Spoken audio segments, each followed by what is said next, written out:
오늘 우리들에게 주시는 하나님의 말씀은 창세기 39장 20절에서 23절 말씀. 이에 요셉의 주인이 그를 잡아 옥에 가두니 그 옥은 왕의 제수를 받는 곳이었더라.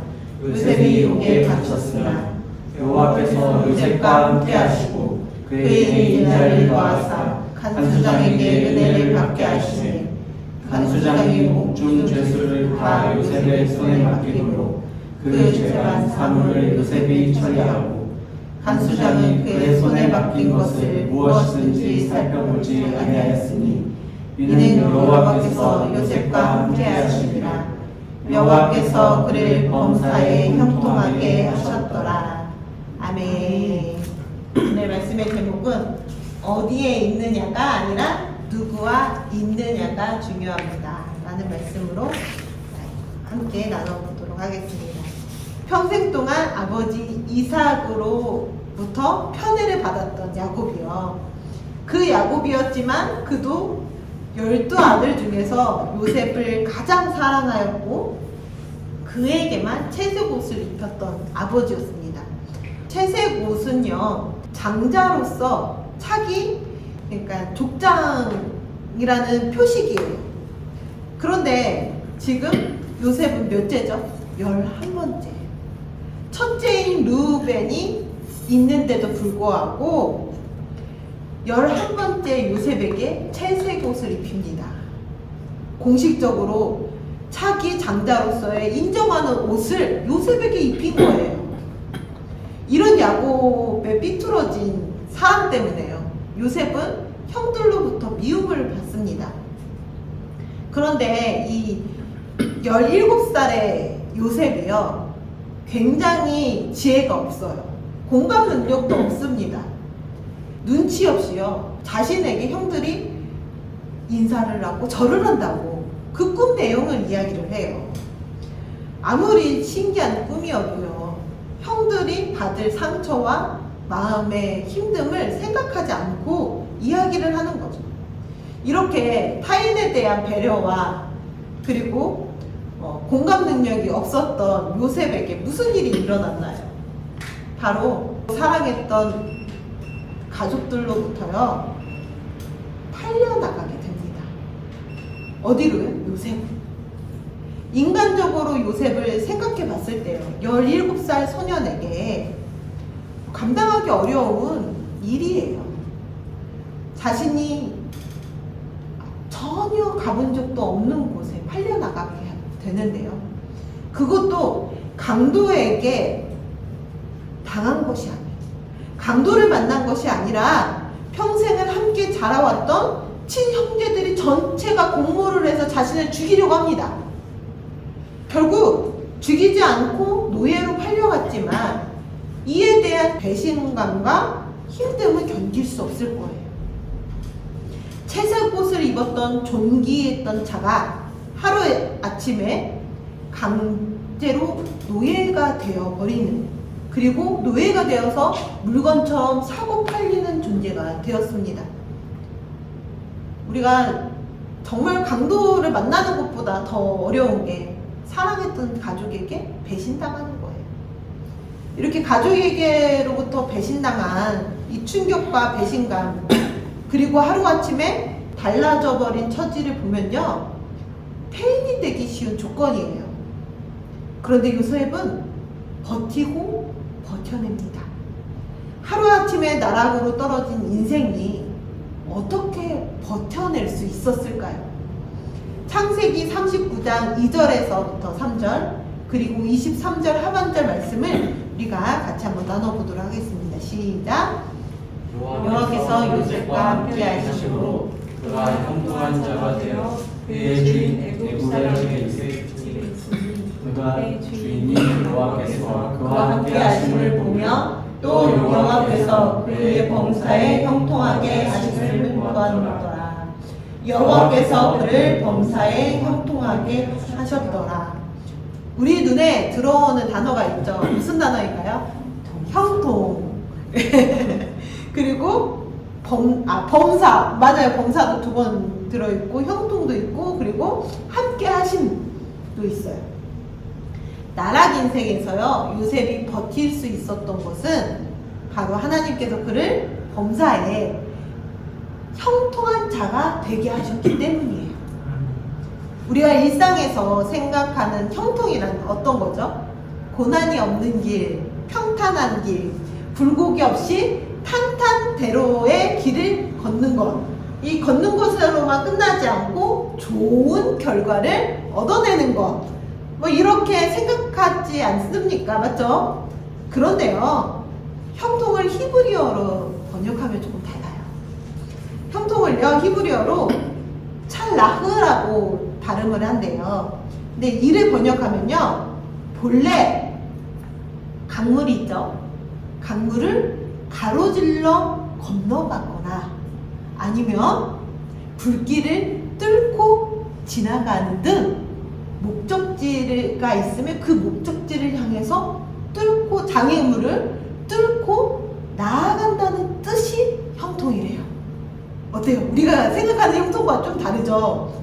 마치 연어가 물살을 막 가르면서 목적지를 향해서 가는 것과 같이 장애물을 막 요리조리 피해가지고 하나님이 주시는 비전, 하나님이 주시는 이 목적지를 향해서 끝없이 달려나가는 것과 같다라는 거죠. 온실 속에서 고난이 없이 편안하게 사는 것이 형통이 아니라는 거예요. 우리 온실 속의 화초라고 생각하죠. 형통은 아니라는 거예요. 어떠한 환경이 닥쳐와도 하나님께서 주시는 목적지를 향해 멈춤 없이 전진하는, 그리고 멈춤 없이 전진해내는 돌파력을 말하는 것입니다. 하나님께서 요셉을 형통한 자로 만드시기 위해서 하신 작업이 또 있어요. 어떤 작업일까요? 함께 하시는 거예요. 함께 하시는 거예요. 누구누구와 함께 하다라는 전치사가요, 영어로는 with잖아요. 히브리어는 at래요. at. 뭐뭐와 함께하다. 그런데 이 at가요, 성경에서 창조주가 피조물과 함께하기 위한 이 표현은요, 단순히 옆에 머물러 있는 at가 아니에요. 위기를 돌파할 수 있도록 함께 하시면서 적극적으로 개입하는 거라고 합니다. 그리고 적극적으로 보호해 주시고요, 적극적으로 능력을 공급해 주시고 역동적으로 함께 동행하시는 것을 말을 해요. 얼마나 은혜가 됩니까? 그냥 옆에 계시는 게 아니라 적극적으로 나의 삶을 살아내주시는 분이 하나님이시라는 거예요. 즉 요셉이 노예가 되어서 보디발의 집에 팔려갔을 때에도요, 억울한 누명을 쓰고 죄수가 되어서 감옥에 갇혔을 때에도 최악의 장소와 환경은 계속 변했지만 하나님의 적극적인 동행은요, 변하지 않고 지속됐다는 거예요. 그랬기 때문에 여전히 형통한 자로 살 수 있었다는 것입니다. 이렇게 요셉은 어디에 있느냐가 아니라 누구와 있느냐, 하나님과 있느냐에 그의 삶에 가장 큰 영향을 주었다는 것이죠. 우리의 삶은 어떻습니까? 누구와 있느냐보다 내가 지금 어디에 있느냐를 많이 신경 써요. 우리 어린이들 공부를 열심히 하죠. 왜 열심히 하나요? 어느 대학 가려고? 아주 좋은 대학 가려고 공부합니다. 그리고 돈을 왜 버리죠? 자꾸 좋은 집에 살려고 돈을 벌어내요. 맞나요? 그리고 더 좋고 더 좋은 환경, 더 좋은 직장, 다 무엇을 얘기해요? 위치. 내가 지금 어느 위치에 있는가, 어느 위치에서 살고 있는가 라는 것을 채우기 위해서 쫓아다니는 거예요. 지금 우리는 하나님을 쫓아가야 할 때입니다. 위치가 아니라 하나님이 함께 하시는, 좋은 것을 소유하고 만족감을 느끼는 것은 잘못된 일이 아니에요. 하지만 다만 그렇지 않는 환경일지라도 만약에 그렇지 못하는 환경일 때 그때에도 만족할 수 있느냐가 중요합니다. 어떤 대답을 할 수 있나요? 하나님과 함께하고 하나님의 뜻대로 살아간다고 얘기하지만 우리는 계속 장소에 머무르고 있고 위치에 머무르고 있다는 거죠. 이유는요, 우리의 삶을 통제하고 싶어 하기 때문에 내가 어느 지역에 어느 위치에 딱 있으면서 통제를 하고 싶죠. 내가 하고 싶은 대로, 내가 원하는 대로, 필요한 대로 휘두르고 싶은 게 사람이에요. 어느 정도 위치에 올라가면은 더 그렇대요.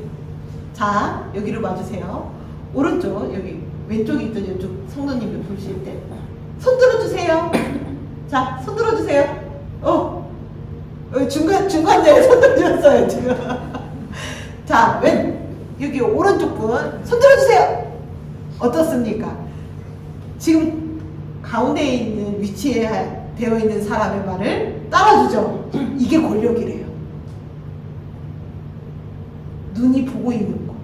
많은 사람들이 보고 있는 가운데가 권력이래요.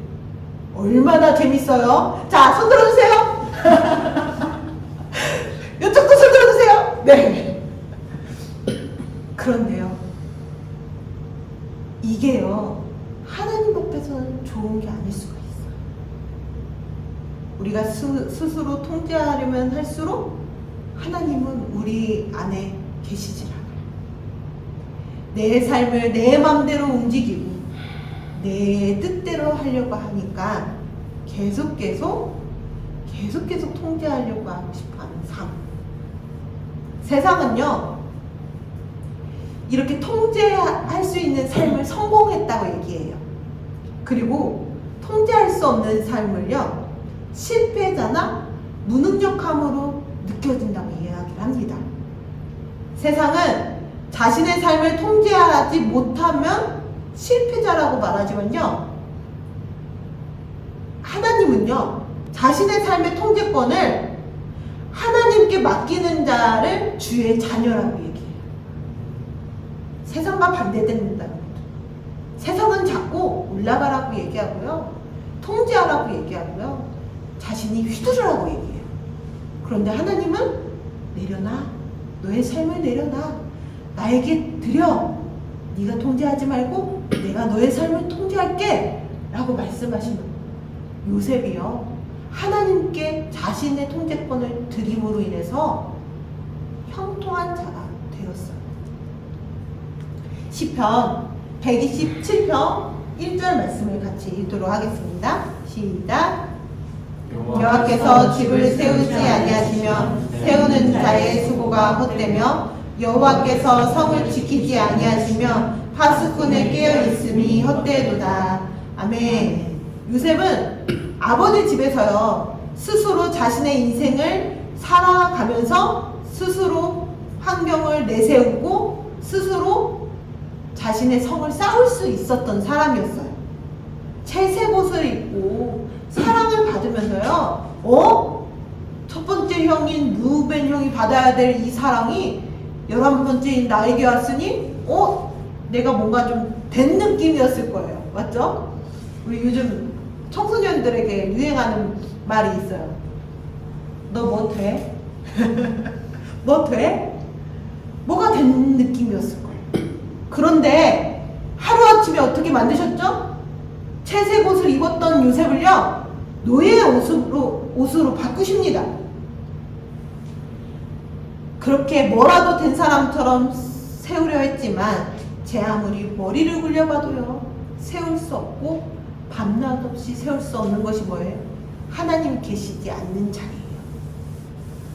하나님이 함께 하시면요, 노예로 팔려가지만, 죄수로 살지만, 그가 꾸었던 미래의 계획이 산산이 조각났지만, 자신을 지켜줄 수 있는 어떠한 보호자가 없고 무방비한 상태지만 하나님께서 함께 하시니 형통한 자로 살 수 있게 됐다는 것입니다.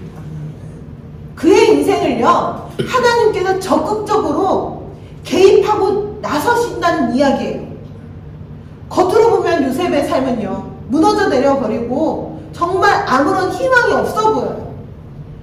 그런데 요셉의 인생을 진정한 건축가이신 하나님이 개입하시자 새로운 성을 만들어내십니다. 하나님이 만드신 이 설계 도면에 요셉의 인생을 만들어가는 과정이요, 우리는 결코 짐작할 수가 없어요. 우리의 인생도 그래요. 우리의 인생도 지금 상태를 보면은 짐작하기가 어렵습니다. 도무지, 저 보세요. 도무지 이곳에 이렇게 오게 하고, 도무지 진짜 답도 나오지 않는 이 환경을 하나님이 만들려고 하실 때에는 이유가 있을 거예요. 그런데 우리는 전혀 모르죠. 하지만 이 시간이 꼭 필요한 줄 믿습니다. 이 요셉이요, 굉장히 억울한 상황에 놓여 있어요. 오늘 말씀을 보면 어떻죠? 보디발의 아내가 누명을 씌워서 억울한 상황에 지금 감옥에 갇히게 됐어요. 그런데 이 억울한 상황인데도 불구하고 요셉은 자신이 스스로 자신의 명예를 회복하려고 하지 않습니다. 오로지 하나님께서 파수꾼이 되셔서 요셉의 삶에 깊이 관여하시기를 묵묵히 기다렸다는 거예요. 요셉이요, 보디발의 집에서 10년 이상을 있었대요. 10년에서 한 12년까지를 봅니다. 그리고 감옥 생활을 2년 이상으로, 2년에서 많게는 4년까지도 봐요. 그 시간 동안에 10년의 시간을 뒤로하고 감옥 생활을 시작하는데요. 와, 이 노예 생활도 나락이었지만 죄수가 된 감옥 생활은 더 나락이었을 거예요. 그런데요, 이 요셉이 들어간 이 감옥은요, 일반적인 감옥이 아니에요. 어떤 감옥이냐면 그 정치범 수용소라고 하나요? 정치범, 왕을 대적하고 왕을 힘들게 했던 최고위층 사람들이 잡혀온 수용소예요. 그래서 이곳이요, 나락이라 생각했는데 사실은 요셉을 총리로 만들기 위한 VIP 코스였어요. 왜 이런 이야기를 하냐면, 요셉이 어떤 신분으로 살아왔죠? 보디발의 집에서 노예 신분으로 살았어요. 노예 신분으로 살았던 사람은요, 그 애굽의 정치 상황을 보질 못해요. 그런데 이 감옥은 술 맡은 관원장 같은 이렇게 최고위층의 권력자들이 모여들었던 곳이기 때문에 훗날 파라오의 옆에 서서 총리가 될 수 있는 발판이 만들어지는 거예요. 우리의 인생길을 돌아보면요, 정답이 없지만 밍밍하고 맛이 느껴지지 않는 그런 삶으로 보이지만 필요 없는 시간은 전혀 없다라는 거죠. 우리의 인생에서도 하나도 버릴 것 없이 하나님의 설계 속에 놓여 있음을 깨닫는 우리가 되길 소망합니다. 제가 호주에서 워킹홀리데이 비자를 받았잖아요. 그래서 1년 동안 생활을 하는데 마무리하면서 그 여행을 하려고 2주를 빼놨어요. 그 여행을 하려고 2주를 빼놨는데 하나님께서 갑자기 저에게 그러시는 거예요. 은실아, 네가 이 호주 땅에서 새벽 제단을 쌓아서 나에게 기도하기를 원한다라고 하시는 거예요. 근데 제가 코알라도 못 보고 캥거루도 못 봤으니까 한 번쯤은 가보고 싶잖아요. 갈 수 없을 거라 생각했기 때문에 가보고 싶었는데 계속 하나님이 쫓아다니면서 말씀을 하시는 거예요. 제가 화를 내면서, 하나님 너무한 거 아닙니까? 아니 도대체 여기까지 와서 아침 6시부터 거의 밤까지 하루 종일 일한 나에게 좀 보상이라는 걸 해줘야 되지 않겠어요? 하나님의 답은 똑같으신 거예요. 아니, 나는 여행이 아니라 너에게 2주 동안 새벽 제단을 쌓기를 원한다 하시는 거죠. 제가 입이 이만큼 나와서요, 투덜투덜 거리면서 2주 동안 나를 위한 장소가 아니라 하나님을 위한 장소에서 하나님을 만나기로 결정하고 그렇게 2주 동안 새벽 기도를 다니기 시작했어요. 네, 그 시드니 주한장로교회에 계실 때 협력 목사님이 계셨거든요. 우리들 사이에서는 호랑이 여자 목사님이라고 얘기했어요. 얼마나 무서운지. 근데 그분이 이렇게 부드럽게 말씀하시는 분이 아닌데 제가 마지막이라고 이야기를 하니까 그 목사님이 저에게 해주신 말씀이 너무 위로가 되었어요. 어떤 말씀이냐면 제 이름도 몰라요. 그냥 자매님이 자매님, 호주 생활이 힘들었지만 이곳에서 하나님께서 계획하신 만남들이 있어요. 만남을 통해 일하시는 하나님이시니 기도하면서 그 만남을 꼭 만나길 원합니다 라고 말씀하시는 거예요. 제가 마치 이 말씀이 하나님이 하시는 말씀 같아서 꽉 붙잡고서 기도를 했죠. 하나님, 저 만날 사람 있다면서요. 만나게 해주세요. 저 갈 바를 모르겠습니다. 이제 한국에 들어갈 텐데 어떻게 살아갈지 모르겠어요 라고 하면서 기도를 했는데, 그때 호주에서 드리는 이 마지막 2주가요 장신대 견습선교사 부부로 오셨던 1년을 헌신해서 오거든요. 근데 1년을 헌신해서 오신 그 부부의 처음 2주랑 만난 거예요. 그러니까 어떻게 2주가 이렇게 딱 교차가 돼서요, 제가 나가는 그 마지막 2주와 그분들이 오신 처음 2주가 만나서 저한테 장신대 앞으로 가서 공부하라고. 그래서 제가 아무 연고도 없었던 장신대까지 들어가게 됐고요. 그리고 이 자리에 서게 되었습니다. 하나님께서 내가 모르는 예상치 못했던 만남들을 우리 삶의 곳곳에 세워주세요. 그래서 그 만남을 통해서 이루어 가실 줄 믿습니다. 하나님께서 이끄시는 삶 속에서 만남의 축복을 경험하시길 소망합니다. 요셉은 이런 환경들이 너무 어려웠지만 환경에 잡혀먹지 않았어요. 요셉은 환경에 잡혀먹지 않고요, 하나님께서 이끄시는 삶을 묵묵하게 걷는 강한 내면을 가진 사람이었어요. 억울한 누명을 뒤집어 썼어도 자포자기하는 것이 아니라 성실함을 선택했던 사람입니다.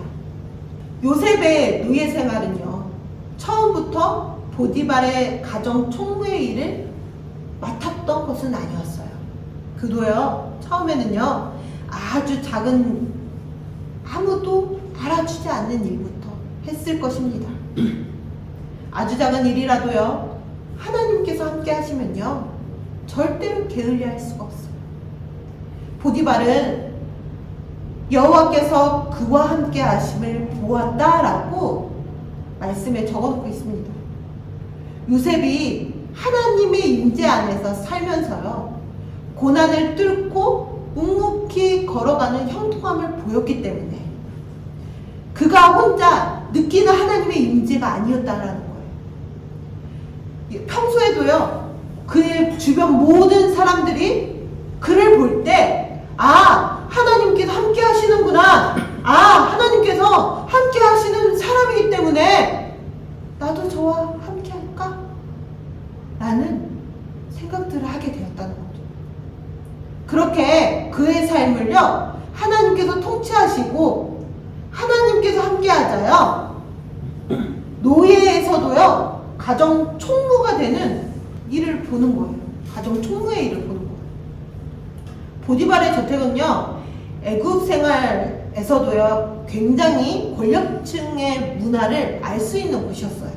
그리고 수많은 인종들이 오고 가기 때문에 언어를 배울 수 있었고 사람을 대할 수 있는 처세술을 배울 수 있는 곳이었어요. 그 경험을 기반으로 요셉이 옥에 갇혔을 때에는요, 간수장의 눈에 들게 됩니다. 그리고 간수장이 감옥의 모든 행정과 관리 업무를 통째로 요셉에게 넘겨. 근데 이게 무슨 뜻이냐면요, 그동안에는 한 가정의 총무였잖아요. 이제는 나라의 업무예요. 요셉의 삶이요, 확장되어져 가는 겁니다. 어떻게 감옥에서 확장되었냐고요? 앞에서도 이야기했듯이 장관급의 사람들을 시중하면서 국가가 어떻게 돌아가고 있는지, 고급 정보들, 정치적으로 어떻게 이해해야 하는지 세대 파악들을 다 할 수 있는 안목을 배웠다는 거예요.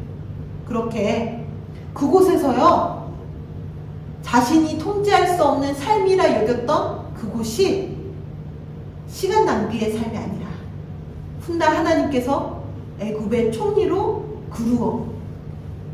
끌어올리시는 작업이었다는 거예요. 반드시 겪어야 하는 과정이었다는 겁니다. 우리의 삶도요, 동일해요. 반드시 겪어야 하는 과정들이 있어요. 나는 지금 알 수 없지만 나의 힘듦, 나의 고통, 나의 답답함, 이런 모든 환경들을 지금은 이해할 수 없지만 무의미해 보이는 우리의 일상의 연속들이요, 하나님께서 우리의 삶을 자원으로 사용하시는 그때가 온다는 것입니다. 그때를 위해서요, 우리는 하나님과 끊임없이 동행해야 돼요. 고난을 뚫고 묵묵히 걸어가면서요, 하나님을 바라봅니다. 하나님께 우리의 삶을 드려야 합니다. 마태복음 25장 2절 말씀 읽어볼까요? 시작. 그 주인이 그를 잘하였도다. 착하고 충성된 종아, 내가 적은 일에 충성하였음에 내가 많은 것을 내게 맡기리니 내 주인의 즐거움에 참여할지어다 하고. 아멘. 요셉은 하나님과 동행함으로 지극히 일상적이고 초라한 현실을 묵묵히 걸어갑니다. 요셉의 충성은요, 멀리 보고 하는 충성이 아니었어요. 지금 이 자리, 오늘 하루를 하나님 앞에서 최선을 다해 해내는 삶이었습니다. 내가 왜 이런 대접을 받지? 내 인생이 왜 이렇지? 채색 옷을 입었던 나였는데 왜 이러지?